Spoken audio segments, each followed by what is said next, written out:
Hello everyone, this is Ali. I welcome you all to my YouTube channel. Here I make tutorials and provide resources to help you become a better web developer. Let's get this video started.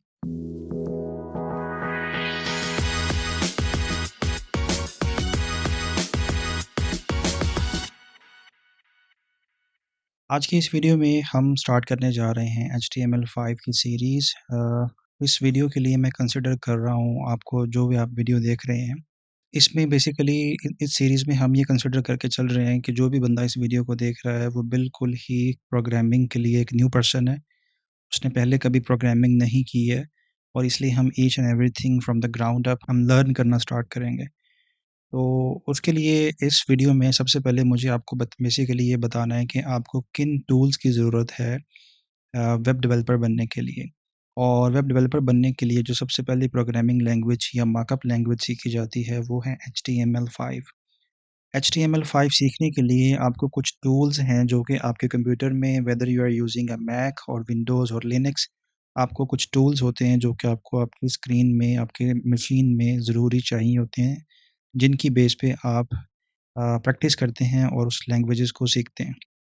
उसके लिए उन tools को सीख जो tools आपको चाहिए, सबसे पहले जो टूल आपको चाहिए वो है गूगल क्रोम, जो कि इस तरह का होगा, ठीक है। गूगल क्रोम उसको इंस्टॉल करने के लिए आपने यहाँ पर google.com/chrome में जाना है, ठीक है। ये गूगल की एक वेबसाइट है और इस सॉफ्टवेयर को जाके आपने इंस्टॉल कर लेना है। google.com/chrome से आप डाउनलोड करेंगे और अपने कंप्यूटर में इसे इंस्टॉल करेंगे। और मैं बेसिकली यहाँ पर ये अज्यूम कर रहा हूँ कि आप में से बहुत से ज़्यादा लोगों को ऑलरेडी पता होगा कि गूगल क्रोम एक ब्राउज़र है और आपके कंप्यूटर में ऑलरेडी ये अवेलेबल होगा। और अगर नहीं है, आपके लिए एक न्यू चीज़ है, आप माइक्रोसॉफ्ट एज या मोज़िला फायरफॉक्स जैसा कोई और ब्राउज़र यूज़ कर रहे हैं, तो आप गूगल क्रोम को डाउनलोड करें, अपने कंप्यूटर में इंस्टॉल करें। This is what I recommend to be continued in this HTML5 course that you are going to learn. आगे इसके बाद दूसरे नंबर पे जो टूल हमें चाहिए, आप एक सर्च करेंगे यहाँ पे visual studio code. Visual studio code आप गूगल में सर्च करेंगे तो आपको ये code.visualstudio.com की वेबसाइट आपके पास आएगी, जो कि इस तरह की नज़र आ रही होगी। आपने यहाँ से डाउनलोड कर लेना है, चाहे आप मैक यूज़ कर रहे हैं, आपकी विंडो अगर 64 है या 32 है, आपको उसके लिए स्पेसिफिकली आप उसके लिए डाउनलोड कर सकते हैं। अगर आप लिनक्स यूज़ कर रहे हैं तो आप उसके लिए डाउनलोड कर सकते हैं। तो जो भी ऑपरेटिंग सिस्टम आप यूज़ कर रहे हैं, विजुअल स्टूडियो कोड उसके लिए अवेलेबल है। माइक्रोसॉफ्ट के बारे में आपने सुना ही होगा। माइक्रोसॉफ्ट बेसिकली वो कंपनी है जो कि बिल गेट्स ऑन करता है। अभी तो उसके ट्रस्टीज़ और उसके जो ओनर्स हैं, सीईओज़ वगैरह, उसके शेयर होल्डर्स काफ़ी ज़्यादा हैं। और जो बिल गेट्स आप सब जानते होंगे, बिल गेट्स की कंपनी है माइक्रोसॉफ्ट और माइक्रोसॉफ्ट ने विंडोज़ बनाई है, Microsoft Word, Excel, PowerPoint वगैरह बनाया है, आपने यूज़ किया होगा। तो माइक्रोसॉफ्ट की तरफ से ही विजुअल स्टूडियो कोड, ये एक कोड एडिटर है जिसमें डेवलपर्स कोडिंग करते हैं, प्रोग्रामिंग करते हैं और उसके जो फिर एज़ अ रिज़ल्ट जो ब्राउज़र में आप उसको एज़ अ रिज़ल्ट आप एज़ अ वेबसाइट उसको एज़ इन रिज़ल्ट आप उसको देखते हैं। तो ये एक सॉफ्टवेयर है जो कि आपने इंस्टॉल करना है, इसको डाउनलोड करना है और ये डाउनलोड होने के बाद आपकी स्क्रीन के ऊपर कुछ इस तरह से नज़र आएगा, ठीक है। जब आप इसको इंस्टॉल कर लेंगे, आपने इसको इस तरह से ओपन करना है। इसमें सबसे पहले आपके पास यहाँ पर ये कुछ ऊपर मेन्यू बार है, जो कि हम साथ-साथ सीखेंगे कि किन चीज़ों को आपने यूज़ करना है अलोंग विद द प्रोग्रेस। उसके बाद यहाँ पर आपके पास ये फ़ाइल एक्सप्लोरर है, जहाँ पर आपका सारा प्रोजेक्ट हुआ करेगा, उसमें सारी फाइल्स होंगी और मोस्ट ऑफ़ द टाइम हम इसी एरिया के अंदर अपना जो टाइम है, वो स्पेंड कर रहे होंगे। हम बेसिकली आइकन को most of the time use कर रहे होंगे और जिस एरिया में हम रहेंगे, वो area basically most of the time ये वाला एरिया रहेगा, ठीक है। और उसके बाद यहाँ पर कुछ चीज़ें सर्च करने के लिए है, इसको भी समटाइम्स हम यूज़ करेंगे। ये गिट कंट्रोल करने के लिए है, अगर आपको आइडिया अभी नहीं है कि गिट क्या होता है, तो गिट को भी हम सीखेंगे HTML5 की सीरीज़ के बाद। हम CSS की सीरीज़ में जाएँगे और CSS के बाद हम गिट में भी जाएँगे, हम बूटस्ट्रैप भी सीखेंगे, हम जावास्क्रिप्ट भी सीखेंगे, jQuery में भी जाएँगे, रिएक्ट भी सीखेंगे, नेक्स्ट.js में भी जाएँगे और जिन-जिन प्रोग्रामिंग लैंग्वेजेज़ को, मार्कअप लैंग्वेज को, स्टाइल शीट्स को या फ्रेमवर्क्स को, ऐड-ऑन्स को, लाइब्रेरीज़ को हम सीखते चले जाएँगे, उनके अकॉर्डिंगली हम उनके प्रोजेक्ट्स भी बनाते जाएँगे। तो मुझे रिक्वेस्ट हुई है बेसिकली कि यहाँ पर जो बिगिनर्स के लिए कोर्सेज़ हैं उनको बनाने चाहिए, तो ये मैं बिगिनर्स को टारगेट कर रहा हूँ। जो ऐसा बंदा जिसने पहले कभी प्रोग्रामिंग नहीं की है, उसको भी इन वीडियोज़ को देख के प्रोग्रामिंग करना आ जाएगी। ठीक है, उसके बाद यहाँ पर ये बेसिकली डीबगिंग के लिए यूज़ होता है, जिसको भी हम बाद में जाके जावास्क्रिप्ट वगैरह के लिए यूज़ करेंगे। एचटीएमएल, सीएसएस में इसकी मोस्ट ऑफ द टाइम हमें ज़रूरत नहीं पड़ती। और यहाँ पर हमारे पास एक्सटेंशंस हैं। एक्सटेंशंस जो आपने इंस्टॉल करनी है आपके कंप्यूटर में, वो मैं आपको बेसिकली अभी बता रहा हूँ। तो 2 टूल्स हैं जो आपने इंस्टॉल किए हैं। एक आपके पास गूगल क्रोम है, जो कि आपने इंस्टॉल किया, जो कि वेब ब्राउज़र है, जिसमें हम जो वेबसाइट्स बनाएँगे HTML5 की मदद से, वो हम देखेंगे। और एक कोड एडिटर है, जिसमें हम कोड लिखेंगे HTML5 की फ़ाइल्स को सेव करके, ताकि वो हम ब्राउज़र में देख सकें।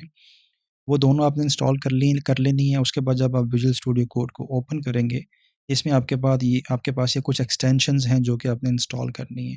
पहले नंबर पर आपने इंस्टॉल करनी है ये ऑटो रीनेम टैग। आपने यहाँ पर आकर सर्च करना है ऑटो रीनेम टैग।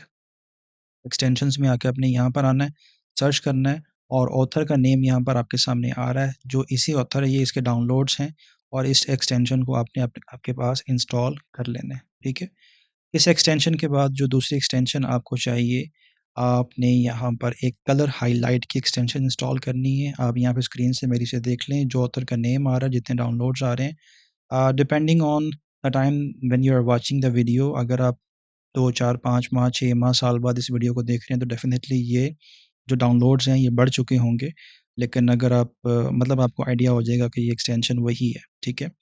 उसके बाद ये 2 एक्सटेंशंस होंगी। तीसरी एक्सटेंशन जो आपको इंस्टॉल करने की ज़रूरत है, यहाँ पर हम नीचे आएँगे, आपने यहाँ पर अ, इसमें काफ़ी सारी हैं बेसिकली, लेकिन आपको उनकी ज़रूरत अभी नहीं है, वो बाद में हम उनको इंस्टॉल करते रहेंगे। आपने इस हाइलाइट को इंस्टॉल करना है, ठीक है? ये आपके पास आएगा, और यहाँ पर हमारे पास ये हाइलाइट मैचिंग टैग है, इसको इंस्टॉल करना है। उसके बाद आपके पास ये माइक्रोसॉफ्ट से एक प्लगइन है, एक एक्सटेंशन है, माइक्रोसॉफ्ट का ही विजुअल स्टूडियो कोड है, और माइक्रोसॉफ्ट से ही ये एक्सटेंशन है। ये बेसिकली एआई असिस्टेड जो है वो डेवलपमेंट के लिए यूज़ होता है, आपके कोड लिखने में आपको काफ़ी आसानी देता है। No matter what programming language you are using, आप एचटीएमएल लिख रहे हैं, आप सीएसएस लिख रहे हैं, आप जावास्क्रिप्ट लिख रहे हैं, आप कोई भी प्रोग्रामिंग लैंग्वेज में कोड लिख रहे हैं, वो लिखने में आपको हेल्प प्रोवाइड करेगा ये इंटेलीकोड प्लगइन। तो आपने ये इंस्टॉल कर लेना है। उसके बाद आपने इंस्टॉल करना है, यहाँ पर एक प्लगइन आ रहा है लाइव सर्वर। तो लाइव सर्वर एक प्लगइन है, एक्सटेंशन है, ये लाज़मी आपने इंस्टॉल करनी है, और नेक्स्ट वीडियो में बेसिकली मैं आपको इसका यूज़ भी बताऊँगा कि ये बेसिकली है क्या चीज़, और हमें इसको किस चीज़ के लिए यूज़ करना है। इसके बाद आपने इंस्टॉल करना है मटीरियल आइकन थीम। ये मटीरियल आइकन थीम है, ये इस तरह से, जो आपकी जिस एक्सटेंशन में फॉर एग्ज़ाम्पल आप डॉट एचटीएमएल को सेव कर रहे हैं, आप डॉट सीएसएस सेव कर रहे हैं, आप dot JS, dot JSX, dot Sass, आप किसी भी प्रोग्रामिंग लैंग्वेज की फ़ाइल को सेव कर रहे हैं, फ़ोल्डर्स को सेव कर रहे हैं, तो नाम के अकॉर्डिंगली, चाहे वो फ़ोल्डर है, चाहे वो फ़ाइल है, वो एक्सटेंशन है, उसके एक्सटेंशन के अकॉर्डिंगली और फ़ोल्डर की डायरेक्टरी के नाम के अकॉर्डिंगली वो उसको ऑटोमैटिकली आइकन्स जो है वो असाइन कर देता है, और जो कि देखने में बहुत खूबसूरत लगता है। इसके बाद आपने इंस्टॉल करना है यहाँ पर ये one dark pro. One dark pro basically वो थीम है जो कि मैं इस वक़्त यूज़ कर रहा हूँ। आप ये जिस तरह से जिसमें आपका जो विजुअल स्टूडियो कोड है, उसका जो कलर स्कीम है वो थोड़ी डिफरेंट होगी मेरे विजुअल स्टूडियो कोड से। तो अगर आपका जो विजुअल स्टूडियो कोड है उसकी लुक एंड फ़ील आप एग्ज़ैक्टली सेम करना चाह रहे हैं वैसे, जैसा कि मेरे विजुअल स्टूडियो कोड की है, तो आपने बेसिकली वन डार्क प्रो ये एक्सटेंशन इंस्टॉल करनी है। के बाद आपने यहाँ पर एक बहुत ही इम्पोर्टेंट और एक्सटेंशन है, आपने पाथ इंटेलिजेंस ये एक्सटेंशन इंस्टॉल करनी है। ये जब आप एचटीएमएल सीखेंगे, तो एचटीएमएल सीखने में आपको ये बहुत ज़्यादा हेल्प प्रोवाइड करेगी। आपकी जो इमेजेस हैं, आइकन्स हैं, audios, videos files, assets files, fonts की फ़ाइल्स, उन तमाम किस्म की फ़ाइल्स को एक्सेस करने में और उनकी डायरेक्टरीज़ को ईज़िली रीच आउट करने के लिए ये एक्सटेंशन आपको बहुत हेल्प आउट करेगी। उसके बाद आपने जो एक्सटेंशन इंस्टॉल करनी है, वो है प्रिटियर, और ये भी बहुत इम्पोर्टेंट है। ये बेसिकली जब आप इंस्टॉल करेंगे, इंस्टॉल करने के बाद इसकी कुछ सेटिंग्स है वो मैं आपको बता देता हूँ। आपने यहाँ पर बेसिकली क्या करना है कि आप अगर मैक पे हैं तो कमांड, कॉमा, और अगर आप विंडोज़ पे हैं तो आप कंट्रोल कॉमा प्रेस करेंगे, आपकी कीबोर्ड से आप सेटिंग्स में आ जाएँगे और सेटिंग्स में बेसिकली यहाँ पर आपने सर्च करना है सेव, ऑटो सेव यहाँ पर आ गया बेसिकली, ये आ गया फॉर्मेट ऑन सेव, ठीक है? अब ये फॉर्मेट ऑन सेव का ये जो चेकबॉक्स है आपके कंप्यूटर में ये अनचेक होगा बाय डिफ़ॉल्ट। आपने मेक श्योर करना है कि ये चेक आपने करना है, इसके ऊपर आपने टिक लगा देना है।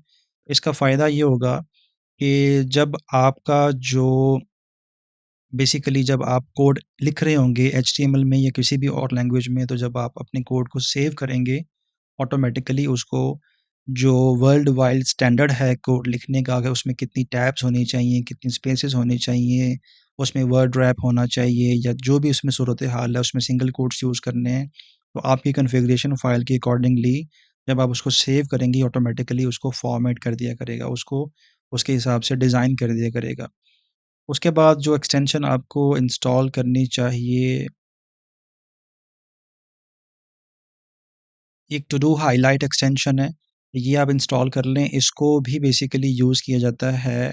अगर आप इसकी आदत बना लेंगे तो आपको कल को काफ़ी आसानी होगी अपनी फ़ाइल में चीज़ों को ढूँढने में कि आपने किसी चीज़ को फ़िक्स करना है या कोई आपने टू डू ऐड करना है, तो उसके लिए ये आपको काफ़ी हेल्प आउट करेगा इन योर फ्यूचर।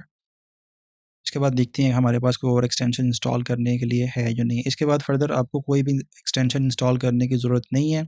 ये जो भी 12-14 एक्सटेंशंस हैं, जितनी भी मैंने ली हैं, मैंने काउंट नहीं की, मैंने जिनके नाम लिए हैं, ये एक्सटेंशंस आपने इंस्टॉल करनी है और इंस्टॉल करने के बाद फिर आगे हम बढ़ते हैं। आगे हमने नेक्स्ट वीडियो में बेसिकली जो एचटीएमएल का जो बेसिक स्ट्रक्चर है, उस पे हम बात करते हैं। तो आपसे मुलाकात होती है नेक्स्ट वीडियो में।